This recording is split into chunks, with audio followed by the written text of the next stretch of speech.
Welcome back, everybody. We're on part 2 here of episode 112, and it's time to start going through the hot tags that have gone on in wrestling this week.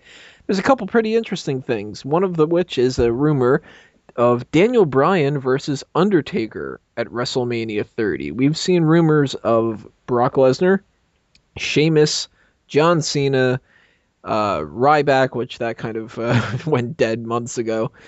Quite a bit of stuff going around for Undertaker. Bray Wyatt was another one I had heard a while ago, but this is the first time I've heard Daniel Bryan's name get thrown out there, and I gotta say, if we end up having Daniel Bryan versus Undertaker, I don't know how the hell they'll end up getting to that, but that could be pretty damn interesting. I don't know if I really want to see it over Brock Lesnar, but what the hell? I mean, that could be a pretty damn good match. What do you guys think about it, Peyton? Well, you're asking how they're going to do it. It's pretty easy. Where did we just see Bryan end up this week? In the Wyatt family. And the Wyatt family is just a perfect juxtaposition for The Undertaker. I would much rather see the Wyatts getting into some sort of thing built up with The Undertaker than John Cena. I could say that for freaking sure. The whole mystical cult thing, they're just perfect to go against each other. The Undertaker had his time as the cult leader, and now he's just kind of like the Lone Ranger getting ready to ride off into the sunset, and now our new cult leader is here, and he's going to be sending in his top prospect because, shit, if we put Bray Wyatt in there, it's going to be a terrible match. So if that's the way they decide to go, I could fox with it. You know, Bryan's a talented fellow. He'll be safe with The Undertaker in there, and I think it'll have the possibility to live up to the potential that everyone expects of The Undertaker match at WrestleMania. Maybe some kind of a callback to The Devil Made Me Do It? I mean, there's a lot of unfinished business with Kane. That's a whole another can of worms, but you got to consider that is Soupy Sales here? Somebody's riding a carousel right now. That's my phone. That's my email. That's my email chime on my phone. Don't mind that. It isn't a woman moaning like that other episode. The Wyatts. It always goes off during shows like this. It's either this or IGG. This thing always goes off, so don't mind that. The Wyatts, their whole thing is to go against the machine, the authority, if you will, which is where Kane currently lies. I wonder if perhaps we'll see the Undertaker begin to join with the authority. That would be something different. The Undertaker hasn't been heel in WrestleMania in a hell of a long time. So. I don't even know if it has to be heel. It could just be like Triple H comes up to him man-to-man out of respect saying, hey, I need you to be our guy for this. Yeah, true. Steven? The Wyatt family stuff's making a lot more sense if that's actually true. I'd definitely be up for a Daniel Bryan versus Undertaker match. I don't think the match between Brock and Undertaker would be that good, to be quite honest. Plus, I think Brock would end up killing him, so Daniel Bryan versus Undertaker makes a lot of sense for me. It's Daniel Bryan's obviously fell out of the title picture. At least he can have the best match on the card with The Undertaker. So, hell yeah, I love good wrestling, and that's going to be one hell of a match if it happens. How they do it, I guess maybe that's what the Wyatt family's for, but we'll see. Sean, what are your thoughts? I don't like the idea, because I like the idea of the streak getting beaten. I don't see Daniel Bryan actually beating the streak.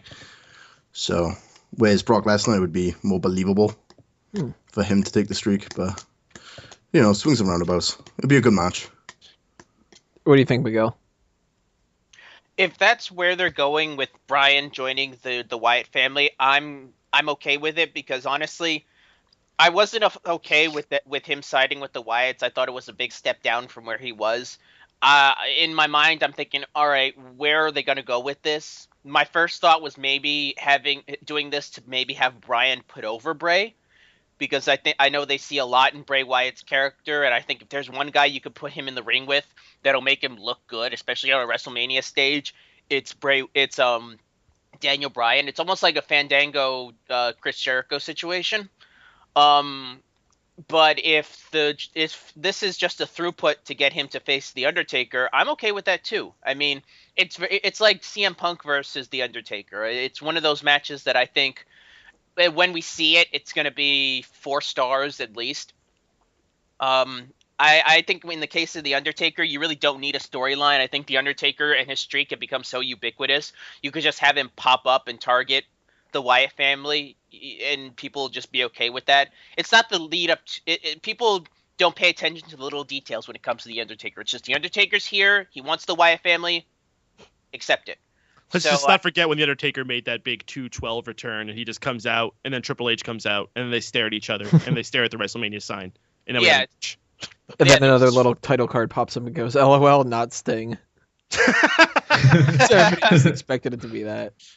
but I mean, if you think about it, if we're going by continuity's sake, he should be targeting the Shield, because the Shield was the people that attacked him at Raw 1000, if I'm not mistaken.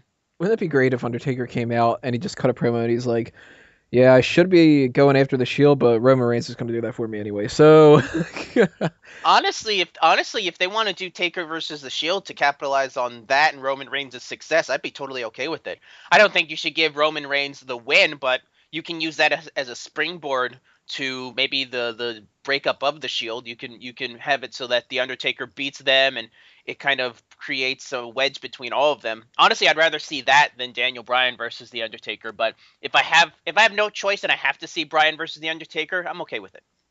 another rumor that's going around here is something a little bit more along the lines of Fanboys Anonymous related, but it ties into wrestling, so we're going to accomplish the two things here. The Rock rumored to be Green Lantern in the Justice League movie, and for those who aren't too familiar with there's multiple Green Lanterns. There's not just Hal Jordan, which was Ryan Reynolds in the really shitty Green Lantern movie that we saw a couple years ago, but there's also, a million different alien versions of them, and there's I think 4 other ones from Earth. There's Guy Gardner, there's Jon Stewart, the one that The Rock is rumored to be playing, there's Kyle Rayner, so on and so forth. But if The Rock ends up being in Justice League, that would be the Jon Stewart character, and I'm 100% against it. And it's not because it's The Rock. I don't want that character to pop up. Even if it was that character and I can't get around it and I'd be annoyed enough with that, I don't necessarily think The Rock would be right for it. And that's me as a comic book fan, not as a wrestling fan trying to keep wrestlers out or anything like that. I just think you could do a lot better for character and for finding a better actor for the role. So everybody here is a part of Fanboys, so not everybody has, incredible ties to Green Lantern or anything like that, but speaking from a cohesion of Fanboys and Smark Out moment, let's go around here again. Peyton, what do you think about the idea of The Rock being in Justice League? Well, I didn't know The Daily Show was a DC property. It just happens to be a coincidence. Oh, okay. He's going to play Stephen Colbert, but yeah. I'm really not that deeply in thought about this. I mean, I don't know anything about the backstories of most of these superheroes in the DC universe. I'm much more of a Marvel guy in that regards. The only person I care about in this movie is Batman, and he's already being played by Ben Affleck, which is a whole nother can of worms. The Rock, I mean, make your jokes about him as you will. Everything this guy has been in the last number of years has done phenomenal box office numbers. And at this point, DC is so behind the curve of what Marvel is doing with their film franchise, they need to step it up. And if they can get The Rock in there and it's going to help them get those numbers, then hell, go for it. I think the coolest thing that we have is we're going to have The Rock on one side of the superhero spectrum and Batista on the other. So you know what I think? WrestleMania 31. Green Lantern versus Drax the Destroyer. I'm gonna say if WWE could make that happen, I'm sure they could. They will.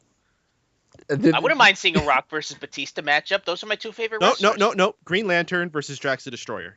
Oh, they need to come out in costume and everything. It has to be a WWE Films kind of production.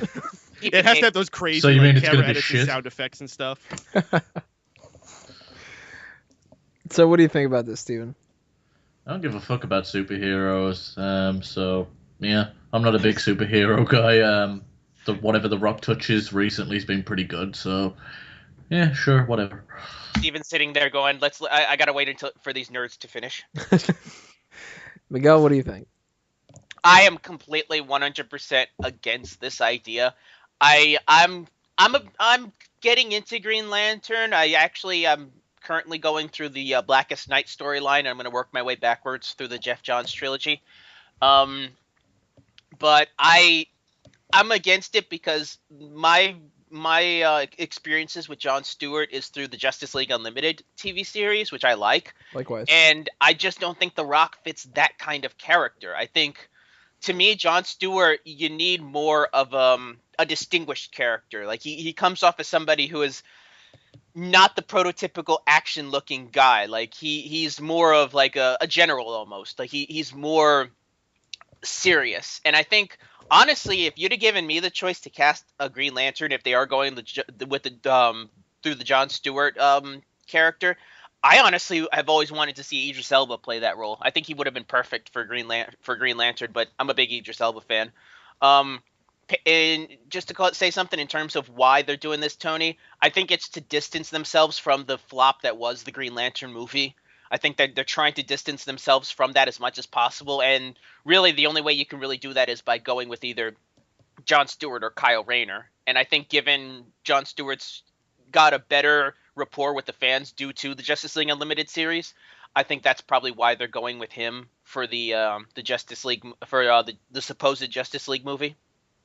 But if they are going to go with a black wrestler, why not Mark Henry as the Green Lantern? That'd be the most intimidating Green Lantern ever. Just stand the fuck back at that point.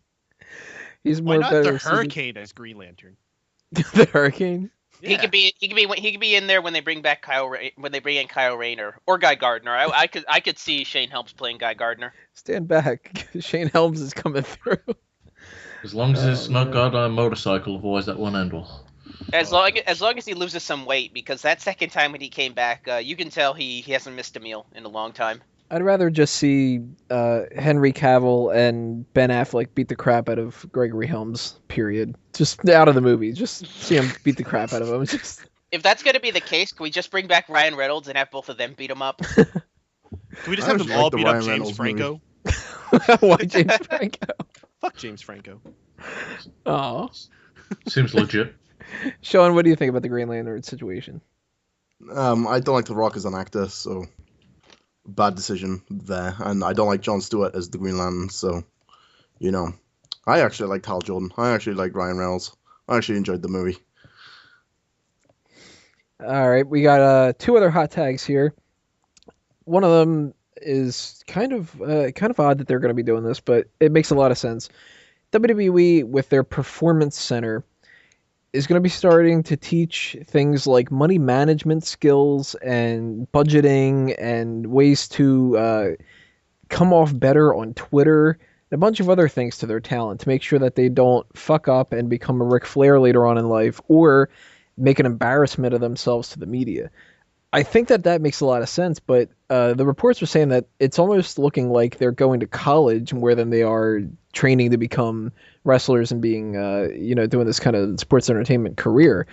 That's a little bit weird, but you know what? If that's going to be the difference between having a lot of mistakes in the future, and we're going to get to that other hot tag, which kind of ties into it, if that kind of preparation can stop that, then I'm all for it.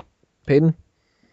Absolutely. I mean, when they first announced this Performance Center, they said this wasn't just going to be about in-ring training. This was going to be about weight training. This was going to be about life training, life coaching. I think this is the best thing they could possibly do. I just hope that maybe if someone isn't doing so well in, say, like money management, that's going to keep them from the main roster. I think this should just be elective classes that are just extra life lessons for these people and not stuff that's required in their success. But I think this is perfect. I think this is the best thing they could possibly do. And honestly, I wish I could attend some of these classes. Imagine if that was the case too, like this rumor that they're really into Mojo Rawley. They're like, you know what? He's got charisma. He's good in the ring.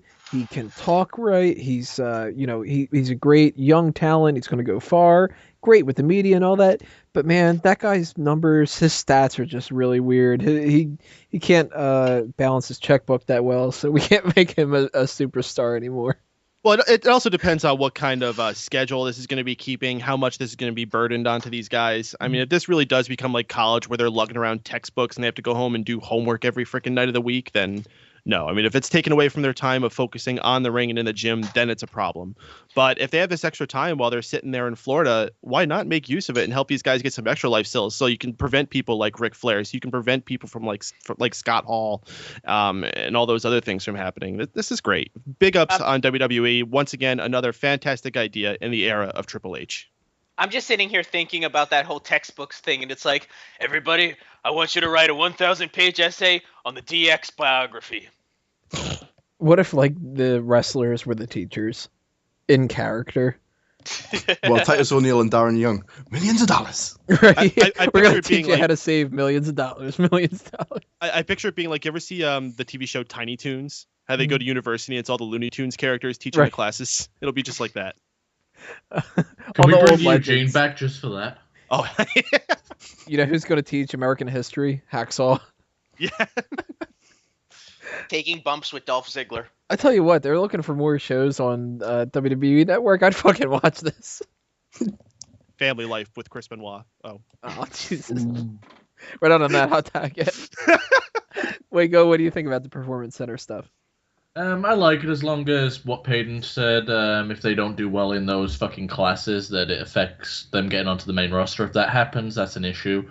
Otherwise, I think it's great. There's so many guys that go from living off basically snack and gas money when they're on the road on the independent scene, that go to the WWE, start making big money. They don't know how to manage it or what to do. It makes sense that they do something like that. You hear constant horror stories of where wrestlers haven't made money and they've had to go and find work after they've retired from the business. So I think it's just a great thing all around because, like Stone Cold always says, it's not what you make, it's what you save. We go. Oh, me? Here we go. Oh, okay. All right. I wasn't sure if you said my name or said Wago. You kind of whispered it. I think this is a good thing, and I think this is a great thing, and I'm going to use OVW as an example because that's exactly the same setup that Jim Cornette had back when he was running OVW back in the early 2000s, and they were cranking out some great talent back then. I think I got to give Triple H credit. He really seems to want to make this Performance Center He thinks nothing. something special because for years back when they had just FCW, it was a joke. You know, they had no schooling, they had no budget, and you could tell because the talent crank out during that time was just minimal. I can't think of a single person that came out of that original FCW that FCW class that went on to anything. Are you Shane- serious? John Bro- Cena, Batista, No. Randy Orton, Brock No. Lesnar, Shelton Benjamin. That was You said OVW. FCW, Payton. I Oh, said FCW. I'm sorry. Yeah, the mid 2000s to late 2000s when they cut their ties with OVW and did their own thing down here in Tampa. I remember Katsu, Bam Neely. Ricky Ortiz. Eric Escobar. Right. Yeah, that's the point I'm trying to make. Is that late 2000s run from FCW really didn't crank out that many guys. I think in Sheamus is charge probably there? the only guy that I Was can it think Dusty? of. What? Who was in charge there? Was it Dusty? I believe it was. I think it might have been Dusty back then. Yeah. Yeah, I think it might have been. I think Dusty's still in charge technically. At least I know he's producing. I believe he's still producing the TV series, the NXT show. The reason OVW was so successful was because you had Danny Davis and Jim Cornette running that ship, and Mm-hmm. that's just the way it goes when you got Danny Davis training your guys. Yeah, but my point is that I really got to give Triple H credit for wanting to do this. I think this is a plus, and I think it's going to work. I think they're going to set it up to where it's going to benefit the students more. You know, Triple H really has an eye for this seemingly, and from what I've heard, a lot of the stuff he's doing down there is successful, and I think this is just going to be another feather in his cap. You know, I really do think you're going to see a lot of good things coming out of this Performance Center. Sean, what do you think about this whole setup? I'm completely lost. So You need to if they attend want the to teach classes. me, if they want to teach me, be my guest. One more hot tag. Peyton kind of threw a little reference out there for it in a very terrible joke, but it was funny. What the hell? Chris Benoit footage is going to be shown on the WWE Network, but they're going to put a little advisory note before anything that includes him on it. I don't know what the advisory note's going to say, because how are they going to word this? It's going to be awkward. Warning, to this say, fucker killed his family, don't watch. Right, like how are they going to put Children, that? please be advised. Are they going to say, like, warning, the people shown here do not express the views and whatever of the, like, the normal advisory notes that I've seen don't seem to really apply to this guy that we're going to be showing killed his family and we don't like that. Like, there's, I don't know, that's going to be very Are awkward. they gonna just put the following match does not contain harm to women and children? Maybe, you know Yeah. what? They might end up doing something like that. I have no idea, but it's going to be very awkward. But at the very least, it's good that they're not going to be editing and hacking up their footage to pieces because they want to try to, Photoshop out a little picture of Chris Benoit for the 5-second clip that he would be a part of or something like that. So I don't know. I mean, gets into that whole debate where people go, well, Benoit's achievements as a wrestler need to be rewarded, but as a person, blah blah blah blah blah. It's the same old story again. We've gone over it 1,000 times. But as far as the footage being shown goes, what do you think, Peyton? You know, they say in time all wounds are healed. I just don't know if this one is completely healed for a lot of people. There's obviously a very, very vocal group of folks who want to see Benoit back on our televisions, and I don't think we should completely deny it. And I don't think we should completely ignore the facts. I think it's smart that they're going to do this disclaimer. I would take it very seriously, though. I wouldn't just have like a little "don't try this at home" text thing appear before whatever it is. I would actually go the extra mile and do something similar to, like, if you ever watch any newer versions of Disney's Song of the South, which is a movie about the slavery times in Southern America that Disney did back in the early 1900s. And if you watch that now, there's always a celebrity before the movie saying, Disney was kind of assholes and America was a bunch of assholes for making this movie, but, it's still cool, so please watch it. They got to have an actual human being and someone of significance, someone that we're going to respect. It's got to be Vince. It's got to be Triple H. It's got to be somebody standing there and saying what's going on there. That's good, Will. I don't mean to cut you off, but I've always thought that was probably the classiest way they could do it, at least for like something like WrestleMania. Like, for the longest time, I've been wondering, with all these WrestleMania packs, how are they going to deal with the fact that he main evented a WrestleMania, and he main evented it with Triple H, so they're not going to just cut it out. Well, I think that if you play the latest WWE 2K14 where they do the chronicalization of WrestleMania, I believe that one's main event they count as Taker Kane. Oh, that's just. You know what? I will say that I didn't say this. Wait, has my type even come up yet? You can go. You can take over. I'm good. No, I'm sorry. I didn't mean to cut you off, but for a second I was just kind of going in circles, so it's all you, Big O. Yeah, I'm not paying attention, guys. I'm in the middle of eating a Hawaiian pizza, so if I'm kind of in and out, it's probably because I'm enjoying a really nice pizza. It's a good excuse. Yeah, Hawaiian pizza. It's always a good excuse. Can it be a crush pizza? It's a thin crust pizza, actually. A crush. Never mind. Oh, sorry.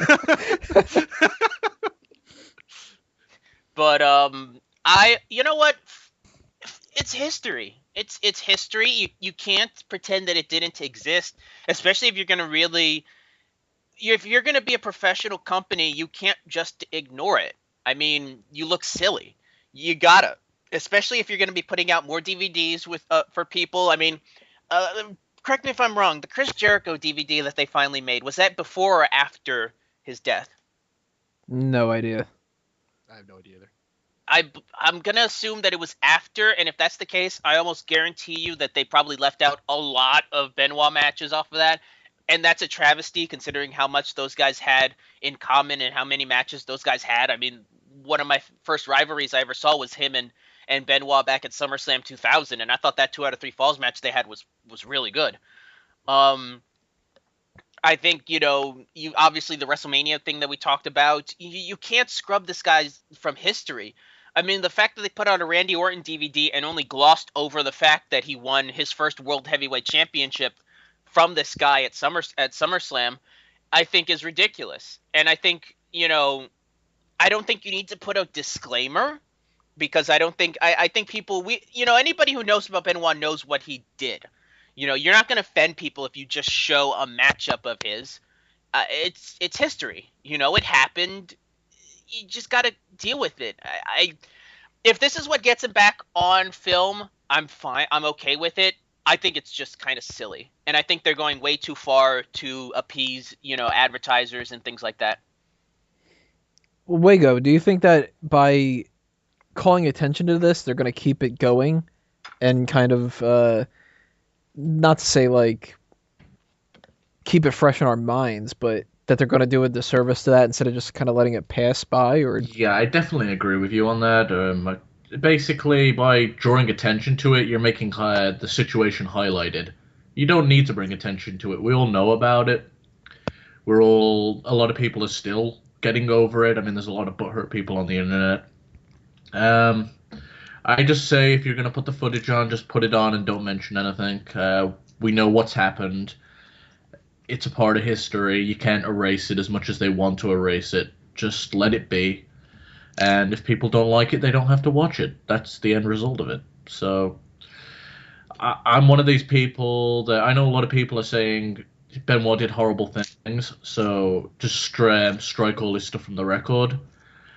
I'm not on that set, and then there's other people that go, oh, he should be put in the Hall of Fame because it's Benoit the wrestler, not Benoit the person.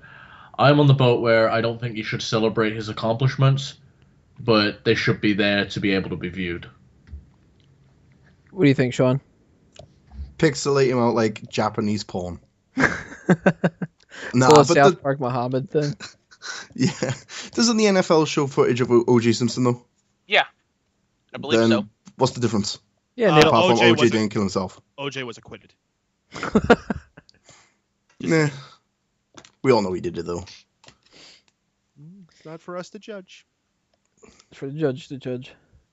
But that'll round out the hot tags for this week. We're going to take a little bit of a break here with the rest hold, and we're going to come back with the one to watch for 2014.